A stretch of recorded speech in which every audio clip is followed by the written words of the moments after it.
Welcome, welcome to another episode of Inside Sports with Rashad Mitchell. I'm your host, Rashad Mitchell, comes to you live on Elevation 5280 Sports and Lifestyles. I'm here with Rashad Mitchell. This is the sixth episode, already episode number six.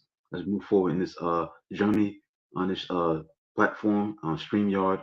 Inside Sports with Rashad Mitchell comes on every single Thursday from 9 p.m. to 10 o'clock p.m. every single Thursday night. Let's get into it, man. Episode number six. Let's start with obviously the NBA season is over. The NBA Finals is over, which was anticlimactic. There was that much going on in that series, man. It was just a whole hum, very anticlimactic. That's all I could describe it. The Celtics captured their 18th NBA championship. Give them credit, but at the same time, it was a season that the Celtics had to win. They were under pressure all year long. All the moves that were made by Brad Stevens, getting rid of Marcus Smart, getting rid of Grant Williams, those kind of moves kind of like questionable on paper, but he did the right thing. Everything that he turned to gold. Getting Porzingis, getting Holiday, and that's what made this team what they was. 64-18, and now they're the champions of the NBA for the first time in 16 years. It have been years since they have won a championship. So it's been a long time coming, and give them credit. They was able to handle their business. They should have swept uh, Dallas, but they kind of like laid an egg and didn't bring it in game number four last Friday, getting blown out 122 to 84. But they rectified that this past Monday night. And they won 106 to 88. And again, to me, it was like Dallas was dissatisfied not getting swept. That's all that needs to be said about that. They were like satisfied just not getting swept because they're not bringing that same energy, that sense of desperation that they had on Friday. Kyrie Irving did not play well in this series, especially in Boston. Maybe the Boston crowd got to him, but just something that didn't tough to wrap around that. Kyrie Irving, a great player of his caliber, did not play as well on the road compared to what he did at home. I don't think he had a great series at all, up to the standards. Don just played his best, but not good enough. And again, I thought this series was going to go 7 games. Obviously, I was there wrong, but when you look at this series, it all comes down to talent. Celtics got better talent. They got a better roster. They got better players outside of the big two that they got in Jason Tatum and Jalen Brown. They got Derek White, who's been a gem, unsung hero. He can play defense. He can shoot the three. He can do a lot. Um, Obviously, Porzingis and Holiday definitely who won a championship wins with Milwaukee. He was able to fit in like a glove, fit in very well, and that's not easy to do when you come from a new team. You come to a different situation, and you be able to blend in so quick, and everything just runs smooth. They ain't miss a beat. They won 64 games, so they was able to win without Marcus Smart and Grant Williams. And imagine like how now it's a business. Some guys gonna get traded, but Marcus Smart that could have been his championship. Saying he was on the team last year that lost to uh, Miami in 7 games. They was down 3-0. They came back, tied the series up at 3-3, lost that game seven. From that point on, those changes was made. He got removed, and Grant Williams got removed, and you get Porzingis in, you plug him in, you plug in Holiday, and they win a championship. So just imagine what Grant Williams is feeling like right now. Just imagine what Marcus Smart's feeling right now. They don't have no championship. What I'm saying? So those moves that were made by Brad Stevens was a smart move. What I'm saying? He did the right thing and did not remove either Tatum or Brown. Obviously Brown got his contract, but they could have made some changes. Broke the duo up. And then we would have been left with what could have been. Because this tandem of Jason Tatum and Jalen Brown has been very successful. They've been to six NBA Eastern Conference Finals in 8 years, two NBA Finals appearances. They just had to cash in with a championship. Now, moving forward, where do they go from here? Can it be a dynasty? Probably not.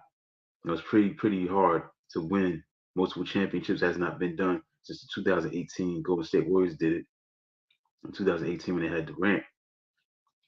So it's extremely difficult. It's very hard to maintain that level of sustainability of winning championships back to back years. You got to go back to the 2017, 2018 Golden State Warriors. Since then, it's been different champions. 2019 was Toronto Raptors, 2020 the Lakers, Los Angeles, and then you had 2021, you had the Milwaukee Bucks, 2022, 2022 it was Golden State, in 2023 it was the Denver Nuggets. Now it's the Boston Celtics. So every year since 2019 has been a different champion. They haven't had a repeat champion in about going on 6, 7 years, and it's very difficult. Now, the upside of the Celtics is that they have two stars, superstars, two great players, Jason Tatum and Jalen Brown, who are in their 20s. They're in their prime of their careers.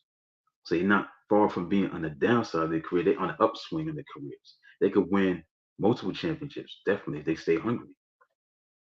Now, what's gonna motivate them probably is gonna be the fact that people are gonna say, I'm not gonna say it. I mean, you win championships. You face whoever you got to face.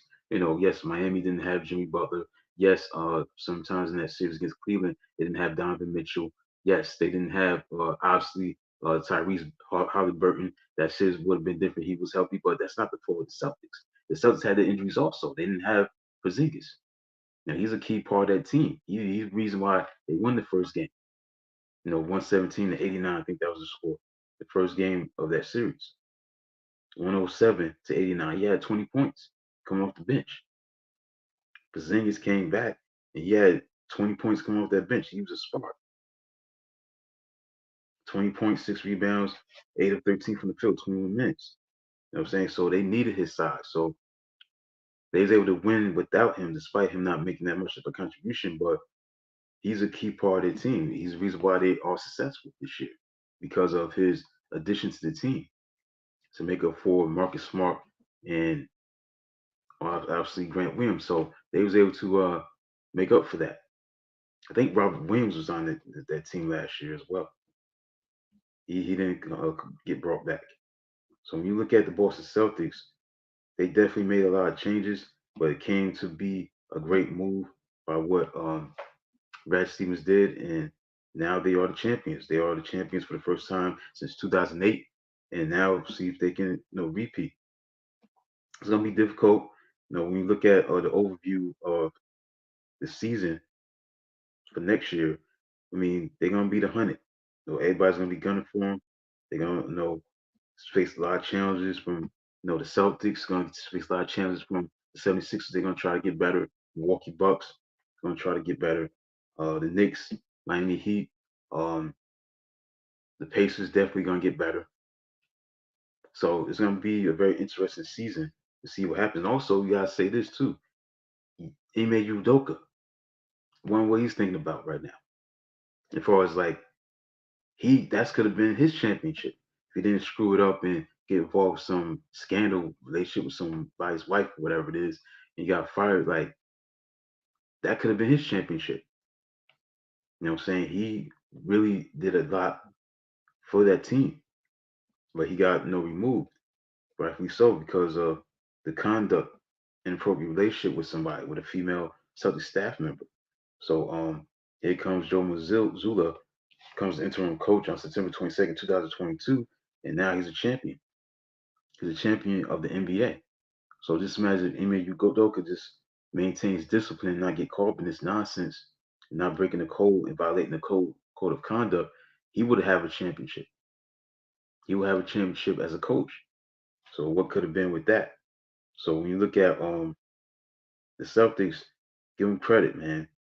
Give them credit after losing Game 7 against the Miami Heat, 103 to 84, and Jason Tatum got hurt, and they fell short getting to the finals. Then this year they get to the finals, and they made up for it. And also, this is a team that had Malcolm Brogdon. He was on the team. He was a big key piece. Robert Williams III, Grant Williams was on his team. Marcus Smart. All those guys are gone. And they still able to capture a championship. So give them credit, man, for willing and dealing and finding ways to replenish this roster and be able to be successful and win a championship. But it's not easy. You know what I'm saying? You gotta go through all new off season, all new training camp. You gotta go through that. You gotta get through preseason, all through another regular season, 82 games. You know what I'm saying, and get to the playoffs, and to get to this point, it's not easy. But again, give credit to the Celtics; they deserve to win the championship. Regardless of who's out on the opposite team, the bottom line is that they had injuries. Also, they had Porzingis out, for a long time, and he came back, and they was able to get the win, get the championship. So the Celtics definitely got a lot of upside moving forward in this journey. This run is far from over. They're gonna be tough to deal with in the Eastern Conference and the NBA as a whole. I think the other thing that's a something that could have happened is that look at the Denver Nuggets, how they're feeling. Denver Nuggets could have been in these NBA finals. They should have held on to that 20-point lead against Minnesota when they played them in Game 7, and they blew the lead. I'm saying collapsed, and they wasn't able to close the deal. So it could have been the Denver Nuggets versus the Boston Celtics. Who knows? The Denver Nuggets probably would have won that championship. They would have won back to back. They could have met last year. Remember, Denver beat Miami in the finals. They could have played the Celtics in the finals 2 years in a row. That could have happened. But both teams cannot not able to meet. Maybe they'll meet next year. That could be the NBA Finals, preview. It's possible you can get a Denver Nuggets, Boston Celtics NBA Finals. That's something that I want to see as a casual fan. I'd love to see that matchup. I just think that that's something that has been missing. Is a matchup of that magnitude to see those two teams match up against each other, the Boston Celtics and the Denver Nuggets in the NBA Finals. I think that could be the preview. You may see that because Denver is going to come back with a purpose next year. They fell short this year, unfortunately, but they're going to come back strong this time. I think they're going to come back strong with a purpose. They're going to get, they obviously got to get better with their bench, but they're going to come back strong this time. When you lose a 20-point lead at home to the Minnesota Timberwolves, losing 98-90, you're definitely gonna use that as fuel to your fire to get back to the finals. Jokic still the best player in the game. He's still the best. And I think what you're gonna see is a team in the Denver Nuggets that's gonna be motivated to make it happen, make up for falling short of their goal to win the championship back to back, and try to make it two in the last 3 years. So that'd be a great matchup, Boston versus Denver in the NBA Finals next year. You can possibly see that. But right now, man, Celtics are the kings of the hill. Again, they're going 106-88. This game was not even close. I mean, the Celtics got off to a great start. They did what they were supposed to do. Tatum had 31 points, 11 assists, 8 rebounds, 11 to 24 from the field, played 45 minutes. Holiday had 11 rebounds, 15 points, 7 of 14 from the field. White had 14 points, 8 rebounds. Brown didn't shoot the ball particularly well, 7 to 23, 2 of 9 from 3. They take a lot of threes. That's what they do. That's their style. But they had 21 points, so they was in control of this game. This was not a competitive game. It was all about the Celtics, and they was able to get it done, win the 18th NBA championship. Give them credit. It's been a long time coming. Um, and also look at Boston as a whole. I mean, this is 13th championship they won this century. When it comes to the city's big four professional sports franchises. So they got a championship. See if they can do it again. That's all needs to be said. The Celtics capped off a 16-3 postseason record. Overall, an 80-21 record. The 792 win percentage ranks second in team history, behind a great 85-86 Celtics team that finished 82-18. Uh, Missoula, Joe Mazzulla became the became the youngest coach since Bill Russell to win the championship at age 35. So give him credit. Again, Kyrie Irving was bad, man. 15 points, 5 of 16 shooting. And overall, you look at the Mavericks and the Celtics, the Mavericks can't beat the Celtics. The Celtics have the Mavericks number because they've lost 13 of the last 14 meetings against the Celtics.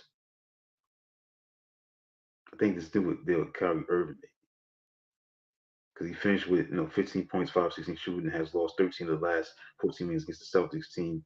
He left in the summer of 2019 to join the Brooklyn Nets. So this is like a personal thing for him for us losing. But the bottom line is that Dallas just have to get better.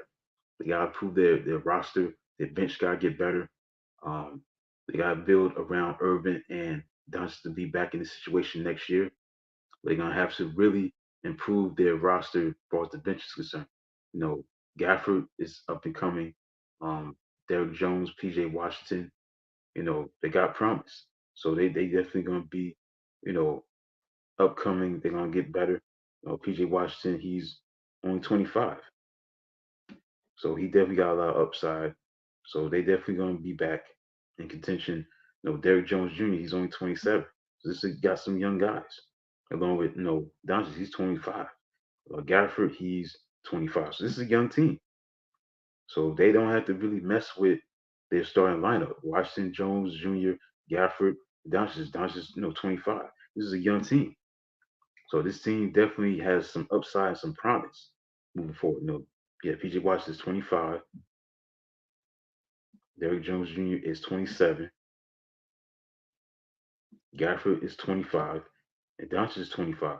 The oldest guy on the lineup obviously is Kyrie Irving. He's like 32. Let's look at his age. Yeah, he's 32. I'm saying he's in his early 30s. So this is a team that has a lot of promise that can be good. They just got to prove their bench somewhat, get stronger there, and see if they can do in the Western Conference. And I think you look at the Eastern Conference Finals, like I said, Eastern Conference as a whole, Boston's going to be the team to beat. But look out for, Philadelphia to, make a move possibly in the off season. Look out for Milwaukee to get better. Obviously, Giannis. Giannis just got to stay healthy. He's been, injured. Then let's see if they can go for it next year. And then you have the Knicks, the Pacers, the Heat.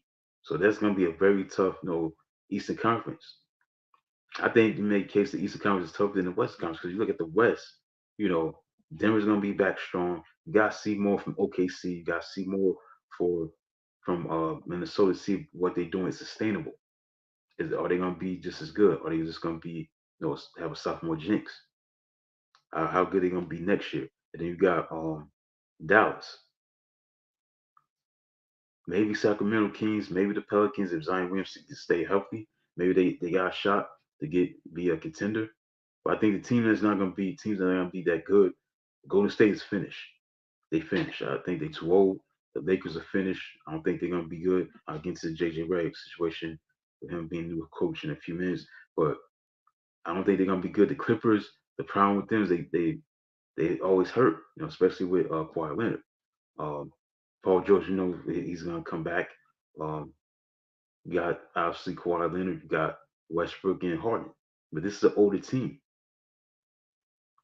So how good they gonna be? So that Western Conference may not be as strong as it used to be. You made case the Eastern Conference may be the toughest conference.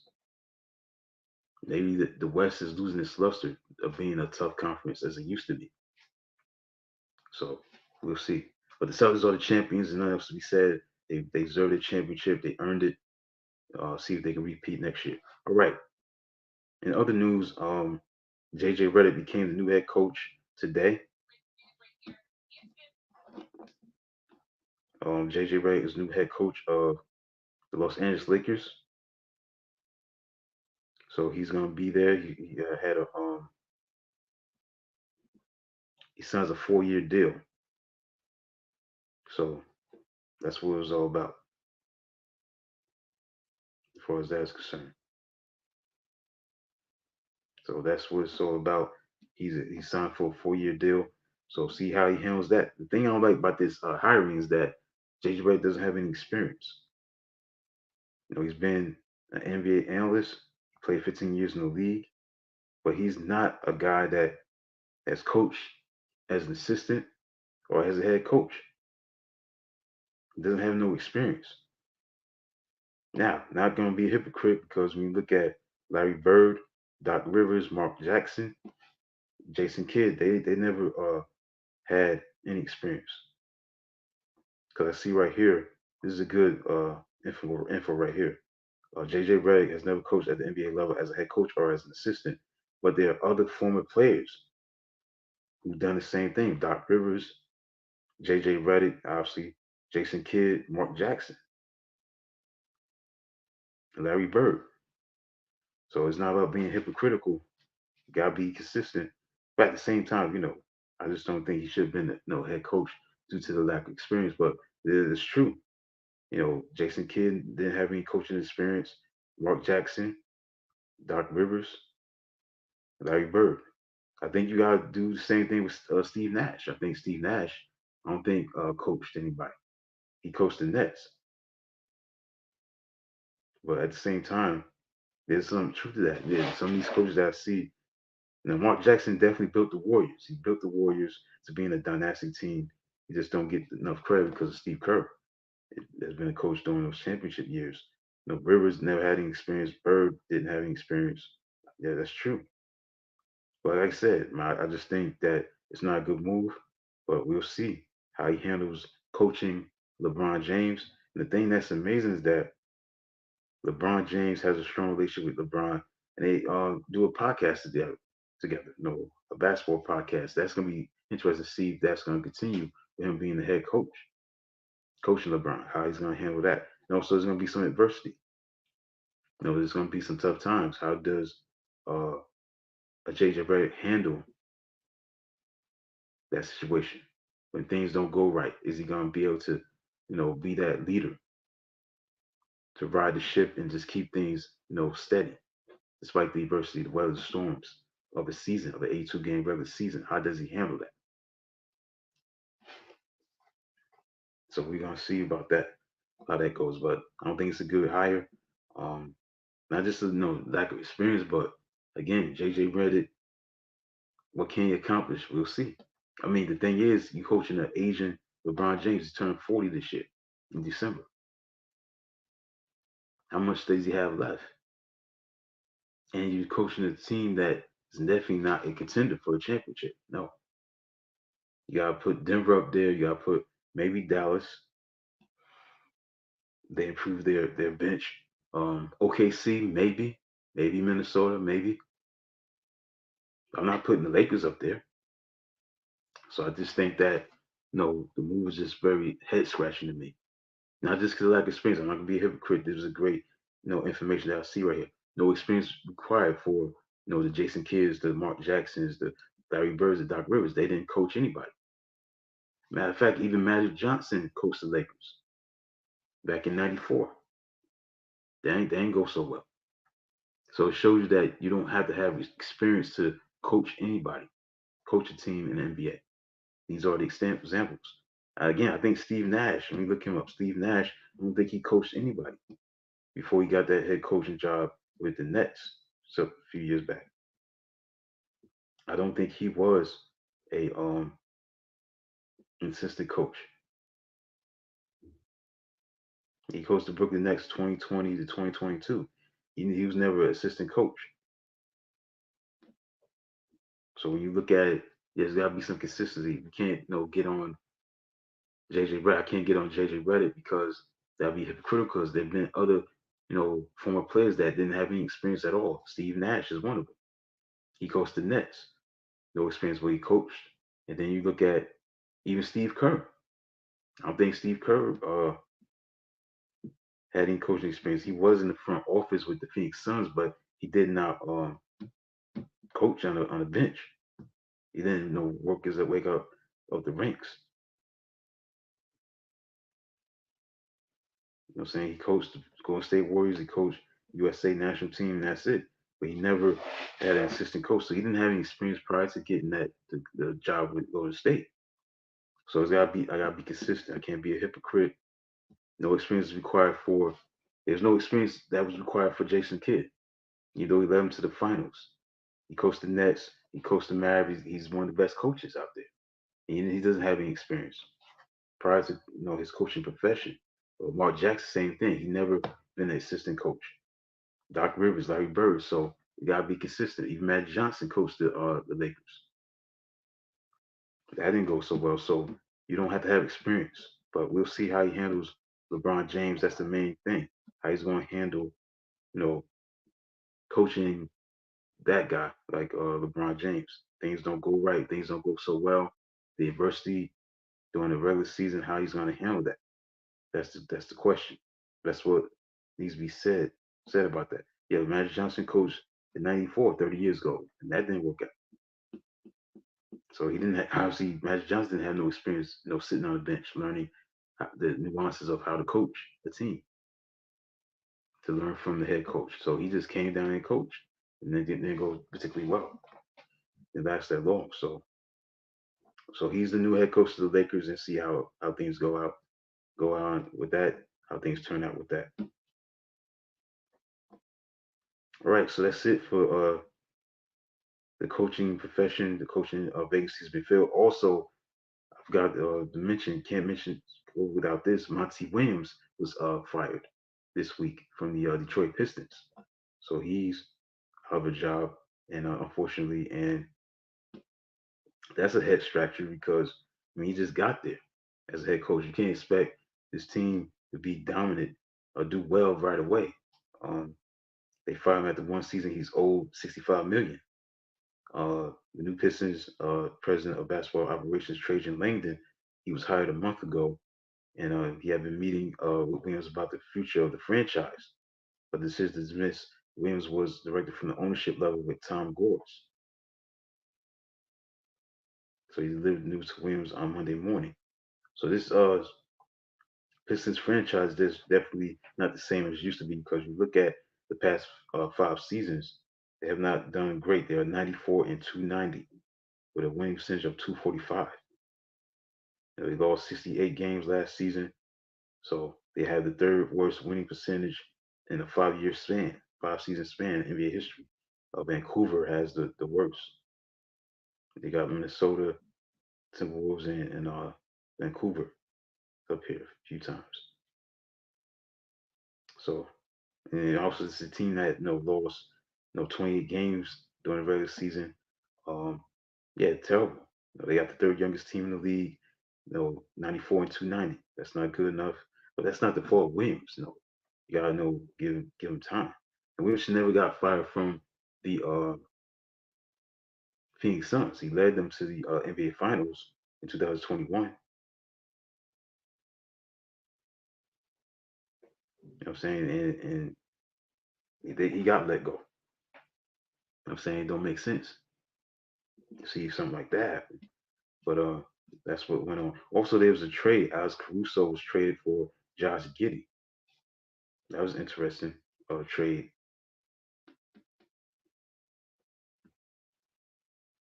Very interesting trade. So we got a trade after the NBA Finals is over. You have had a trade today. Alex Caruso is one of the best defensive players. I mean, he's a big time. He's a two-time All Defensive Team guard. They traded him to Oklahoma City Thunder for Josh Giddey. Now, the thing that's interesting, it's a good move because defensively, he's really good, Caruso. He can play defense. He's a 30-year-old guard. So this is the guy that Sam Presti been pursuing for the Western Conference number seed this past whole season. It says that the Thunder, one of the league's most coveted role players, a 30-year-old guard general manager Sam Presti has long pursued for the Western Conference's number one seed this past postseason. So it's gonna be like comparable to Golden State when they acquired Andre Iguodala in 2013. So Giddey has all-star potential. So that's an interesting move. Um, he's a young playmaker, Giddey. So that's an interesting move. But the thing is, Caruso can play defense, and also he shoots the ball very well from 3-point range, 41% on 3 pointers, and he's ranked fourth in steals in the NBA last season. He was second in defensive half-court matchups against the NBA All-Star players in 2024. So it's a great move. We'll see how it works.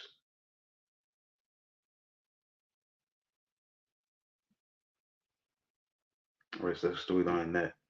All right, so that's it for the NBA. Let's get into sad news this week. Obviously, the passing of Willie Mays. To say, hey kid, there's a game going on right now, in Birmingham, Alabama. That's where he was from. That's where he was born. Right now, being played in Rickwood as these Negro Leagues, tributes, the festivities in Rickwood, that stadium. So Willie Mays, she passed away. Unfortunately, he passed away. Willie Mays. Um, he was 93 years old, and today was just a game where at Rickwood Field hosted his first Major League Baseball game between the San Francisco Giants. That's the team he played for. Obviously, started with the New York Mets, then San Francisco Giants, and played with the New York Mets. The Giants playing the St. Louis Cardinals tonight. It was a tribute to the Negro Leagues, which meant to honor the Mays and the other black baseball greats who left an enduring mark on the sport. So, so yesterday, on Wednesday, they had a mural in downtown Birmingham. So a lot of tributes, celebration of his life, what he stood for as a baseball player, and one of all-time greats, man, maybe have been the greatest ever because he was a 5-2 player, classic 5-2 player who could do it all. You know what I'm saying? If you wanted him to hit, he could hit. You wanted him to hit for average, he could hit for average. You want him to be a slugger, he could be that. You want him to run the bases and steal bases, he can do that. Defensively, he's gonna make some great catches, make it look effortless. You know what I'm saying? He was that kind of guy. And obviously he's way before my time, so I'm now Willie Mays expert. I heard of him, I seen him, through the highlights. So I'm not gonna be hypocritical and act like I know who this guy was, as far as seeing him in person. I never saw him in person, I just saw footage of him. But he's regarded as one of the greatest players, maybe the greatest ever. He's a classic 5-2 player coming out of the Negro Leagues. He played for the Birmingham Black Barons, played in the National League most of his career in New York, San Francisco Giants, and New York Mets. New York Mets. So yeah, he's born in Westfield, Alabama. So that's where he's from, Alabama.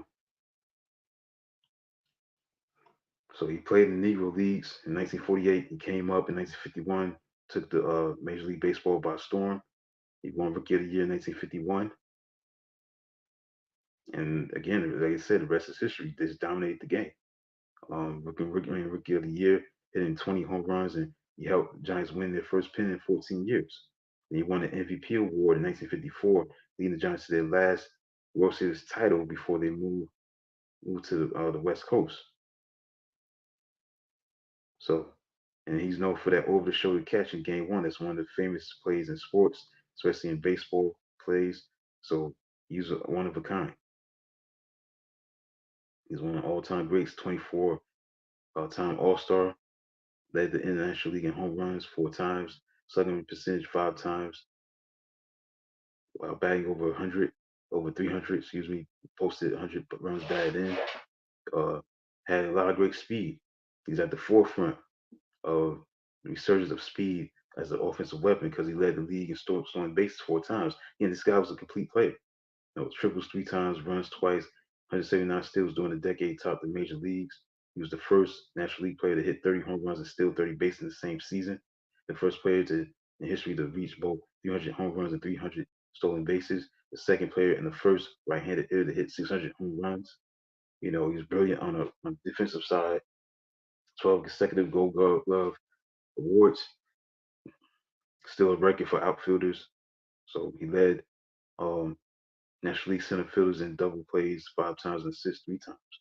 So he's a classic example of a 5-2 player. And this guy definitely represented that he could do everything. When you're a 5-2 player, that means there's no weakness in your game, that you can do it all. And that's what this guy represented. We want to picture a perfect player.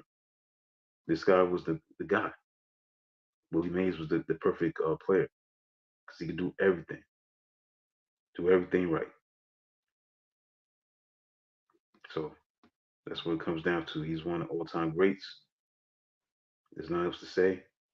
Willie Mays is one of all-time greats. Self-explanatory, is a legend. The only thing that's negative about him is that he did not win a lot of championships. He won one championship in 1954, and that's it. So kind of like a mirror image of Jerry West, because Jerry West only won one championship and he was great, one of the all-time greats. Now he had a lot of opportunities to win championships, but he couldn't get past the Celtics and he couldn't get past the Knicks because he beat the Knicks in '72, but he lost them in 1970 to 1973. So that's the thing that stands out with that. But rest in peace to the one and only Willie Mays, and that's need to be said, one of the all-time greats. Okay, let's get into Major League Baseball regular season recap. Look at the standings. Then I get into a new book that I'm going to be reading tonight. The 101 memorable home runs in baseball history. So you're gonna enjoy that. I'm gonna be in that. I'm being that for a long time. Cause I like those kind of books. So stay tuned for that. Let's get into the Major League Baseball recap. Let's go over the standings. What's going on right now? Right now, the Yankees have a 51 and 26 record. They have a half game lead over Baltimore. Baltimore's 49-25. Boston's 40 and 35. Tampa Bay's 36 and 39. Toronto's 35 and 39. Cleveland is 46 and 26. Kansas City is 42 and 34. Minnesota is 41 and 34. And Detroit is 34 and 40. White Sox is 20 and 56 in the American League West.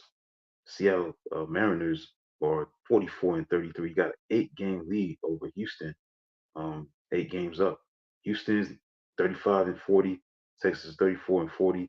The Angels are 29 and 45, and Oakland is 28 and 49. National League, Philadelphia's 49 and 25. Kind of slacked off. They don't have the best record. Like the Yankees have the best record. As far as wins, they got the most wins, the Yankees. But 25 losses. That's one loss behind the Yankees in the loss column. But Yankees got the most wins. 51. Philly has 49. Atlanta 41-31. They 7 games back. Washington's 36 and 38. The Mets are 35 and 38. Miami's 25 and 49. Milwaukee is 44 and 30. Everybody else in that National League Central is under 500. Um, St. Louis 36 and 37. Pittsburgh 36 and 38. Chicago Cubs 36 and 39. Cincinnati 35 and 39. In the National League West, no surprise here. The LA Dodgers are 47 and 30. And Arizona's 37 and 38. Everybody else in this division is under 500. San Diego Padres 38 and 40. San Francisco Giants 36 and 39. And the Colorado Rockies are 26 and 49. So that's the storyline on that. All right, so let's get into the this new book I'm gonna read. I know I read Pete Rose for a while, but I'm definitely gonna be in this book a long time. It's called Dingers. This is about the 101 most memorable home runs in baseball history. I'm going to start with 101. Jose Canseco, that's using your head. So on May 26, 1993, in a game between the Texas Rangers and Cleveland Indians, Jose Canseco became a part of one of the craziest home runs in history, but not with his bat. Like all castles filled with kings, there were always a couple of jesters around to keep things lively. Canseco's mercurial career was filled with the highest of highs and lowest of lows. After being drafted in the 15th round in 1982 by the Oakland A's, he finally broke eventually to the majors at the end of the 1985 season. The big man who carried a big bat, who had an ego to match, quickly made a name for himself in 1986. He was named the American League Rookie of the Year. 2 years later, in 1988, the multi-talented Cuban American became the first man to hit 40 home runs and steal 40 bases on his way to a unanimous American League Most Valuable Player title. It wasn't all roses and rainbows for the superstar. After his retirement, Canseco admitted to using anabolic steroids during his career in a tell-all book entitled "Juice: Wild Times, Rampant Roids, Smash Hits, and How Baseball Got Big." Today, in addition to his exploits on the field, he is largely remembered for his financial woes, the circus atmosphere that follows his unveiling the steroid era in baseball. But in the middle of Canseco's career, there was one incident that qualified as simply unique. Canseco was playing right field for the Rangers when the Indians came to bat in the bottom of the fourth. The tribe's utility infielder, Carlos Martinez, launched a shot toward the gap between right and center field. Canseco immediately sprinted toward the ball. He was about to glove it when he lost the ball in the sun.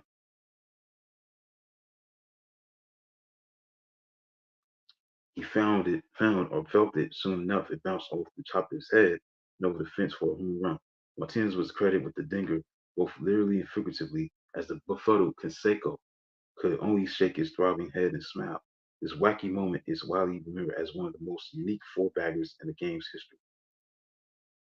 All right, this is number 100, Dick Nen, the one that mattered. In September of 1963, the St. Louis Cardinals had won 19 of their previous 20 games. They were within a game of the first place Los Angeles Dodgers, whom they were hosting on September 18th as the end of the season was approaching. The Cardinals had scored 120 runs in their 20 in a 20-game sprint toward National League pennant. It was also Hall of Famer Stan Musier's last season. There was definitely magic in the air. That is until the Cards faced Johnny Padres and Sandy Koufax. The two Dodgers lefties silenced the sizzling Cardinals bats, allowing one run, seven hits in the first two games of the series. Game three was close to the do or die one for the Redbirds, and they had future Hall of Famer Bob Gibson pitching for them. Gibson was 27 years old and just coming into his prime. He would go 18-8 that season and only get better in the years that followed. The Dodgers were starting Pete Richard,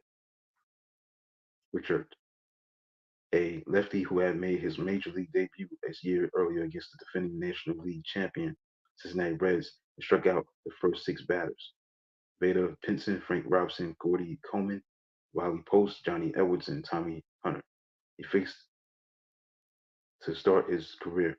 He would later be an All-Star with the Washington Senators and a key member of the great Baltimore Orioles teams of the 1960s and early 70s. But at this point in his career, he couldn't crack the Dodger starting rotation that began with Koufax, Don Drysdale, and Padres. Cardinals right fielder Charlie James hit a two-run homer.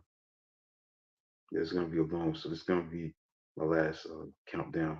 This is 100. So that's it. Then I go to my on this day in sports history for June 20th.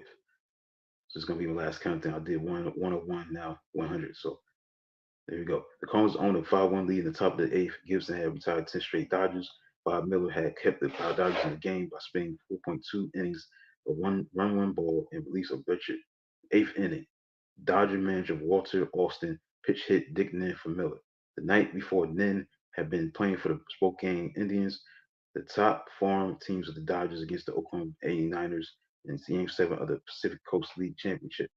Oklahoma City won the title, but Nen's consolation prize was a trip to the National League pennant race. Gibson was the first pitcher he faced. Nen, a faced first baseman with gap power, lined out to left center. The Dodgers lineup turned over. Shortstop Murray Wills, second baseman Jim Gilliam hit consecutive singles following Nen's liner. Gibson, Tyron, then walked Wally Moon.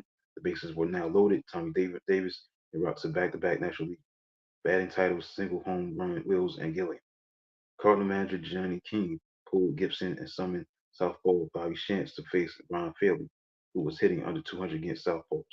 Austin elected to go to his bench for Frank Howard. Howard was a 6'7" former National League Rookie of the Year who went on to lead the American League in home runs twice. He finished his career with 382 stingers. Howard walked to load the bases again. Dodgers center fielder Willie Davis followed with a sacrifice fly, bringing in another run. The Dodgers were now down 5-4. Lou Skowron, whom the Dodgers had acquired from the New York Yankees in the offseason, was sent up to pitch hit for catcher Johnny Roseboro. Guard Cards manager Johnny King went to his bullpen again, this time for right-handed Ron Taylor. Taylor would later be a key bullpen call for the 1969 Miracle New York Mets, a long-time team physician for the Toronto Blue Jays. He whacked Skowron into ending the inning with a harmless ground ball. The ninth, Taylor popped up Dodger third baseman Ken McMullen to open the inning. Batting in the ninth in the nine-hole, Nen took strike one. Nen was a California kid signed by the Dodgers 2 years earlier at age 21. He batted and threw left. While he had hit 288, knocked in 84 runs for Spokane, he had hit only 9 homers in 158 games. His first major league hit, his only hit as a Dodger, was a line drive over the pavilion at Busch Stadium to tie the score 5-5 and send the game to extra innings. In the 13th, Dodger Willie Davis led off with a single. Austin decided not to pitch hit for Paranowski. The pitcher tried to sacrifice Davis to second, but struck out Dick Tracewski. Hit a potential ending grounder, but thankfully the play was thankfully for the Dodgers, the play was muffed. So Davis went to third, Tracewski to second, up came Nen. King decided to walk him to load the bases and set up a potential double play opportunity with the speedy Murray Wills coming to bat. Wills hit a grounder, but Cardinals second baseman Julian Javier only had a play at first, which allowed Davis to score. Dodgers reliever Ron Peronowski, who went in 16-3 and 1963 out of the bullpen, pitched six shutout innings, escaped a bases loaded jam in the 10th to secure the win. The pennant race was over. The Dodgers would prease to the National League pennant, winning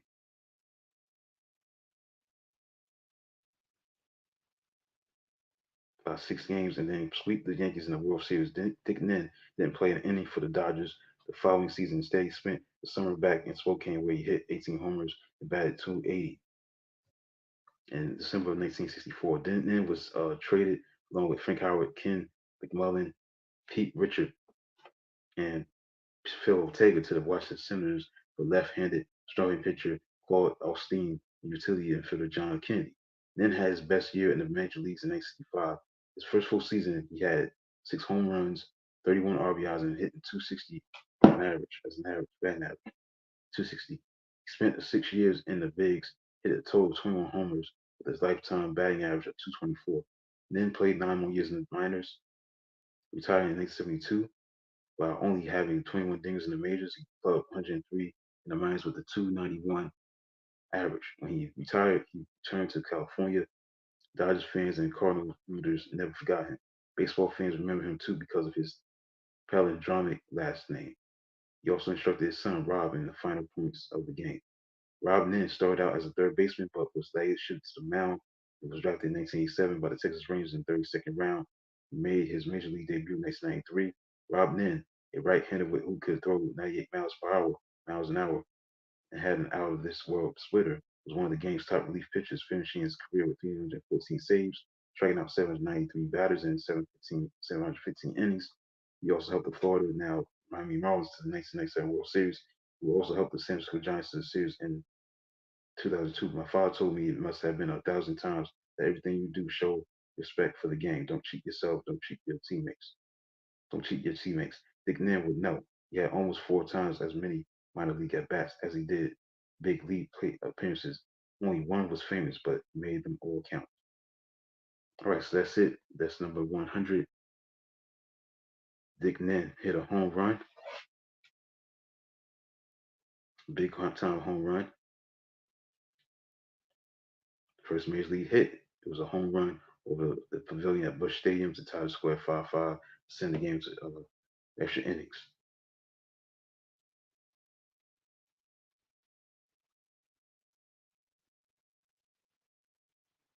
Yeah, so that's it for that.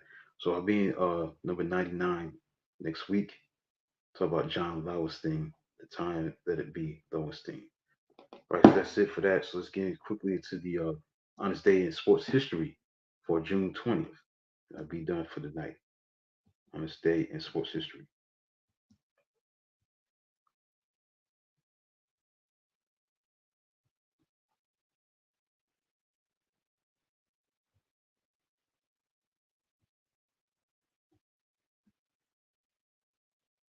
Today is June 20th. Let's get into some of the events to talk about. Okay, June 20th, 1912, New York Giants lead Boston Braves 14-2 into ninth.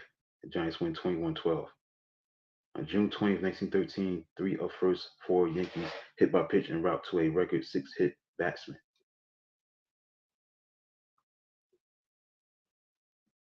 The Yanks win protest of 1-0 White Sox win, and the game is replayed in 1920 on June 20th.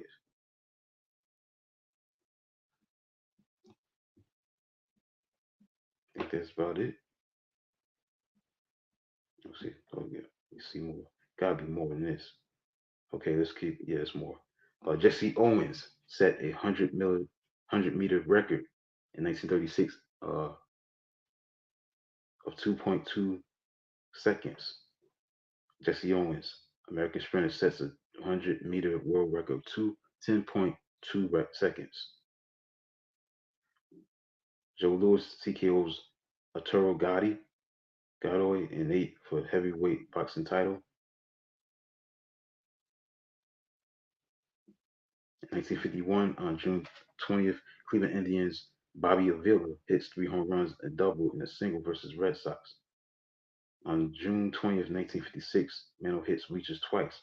At Detroit's Briggs Stadium, Mickey Mantle hits two. Billy Holt pitches into right center field bleachers, the only player to ever do so.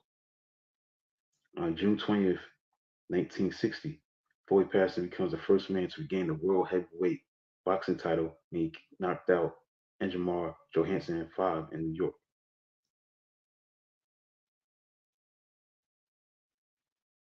1967, on June 20th, Phillies Larry Jackson beats the New York Mets for 18th straight time.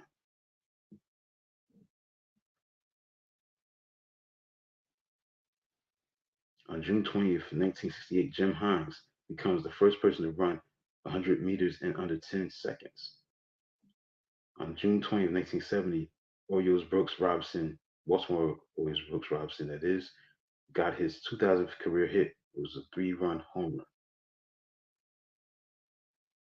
1973, on June 20th, Chicago side Acosta is first All-American League pitcher to bat since DH rule strikeout. Okay, Bobby Bonds, San Francisco Giants Bobby Bonds on 1973 on June 20th set National League record with 22 leadoff home runs. June 20th, 1980, Roberto Duran fought Sugar Ray Leonard as Roberto Duran beat Sugar Ray Leonard for the WBC welterweight title at Olympic Stadium in Montreal for the unanimous points decision. In 1982, Pete Rose is fifth to appear in 3,000 games, along with Ty Cobb, Stan Musial, Hank Aaron, and Corey Shrimpsey. Let's call it Shrimpsey. Yes. 1983, on June 20th, New York Yankees five-time Major League Baseball All-Star outfielder Bobby Mercer retired. Dave Kingman, 1984, with the Oakland A's, hit his third Grand Slam, which is his 14th lifetime. Jim Fregosi replaced Tony La Russa as White Sox manager in 1986 on June 20th. On June 20th, 1988, New York City WABC-AM became flagship radio station for the New Jersey Devils. On June 20th, 1993, the Chicago Bulls became the first team since the legendary Boston Celtics of the 60s to win three consecutive NBA titles with a 99-98 victory in Game 6 over Phoenix. Mike Jordan was the MVP for the third straight year. On June 20th, 1994, O.J. Simpson was arraigned for the murder of Nicole Simpson and Ronald Goldman.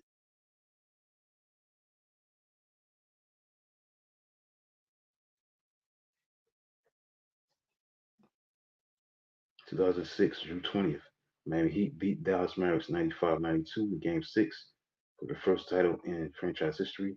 MVP was Dwayne Wade. On June 20th, 2013, Miami Heat beat San Antonio Spurs 95-88 in Game 7 for back-to-back titles. LeBron James for second straight year.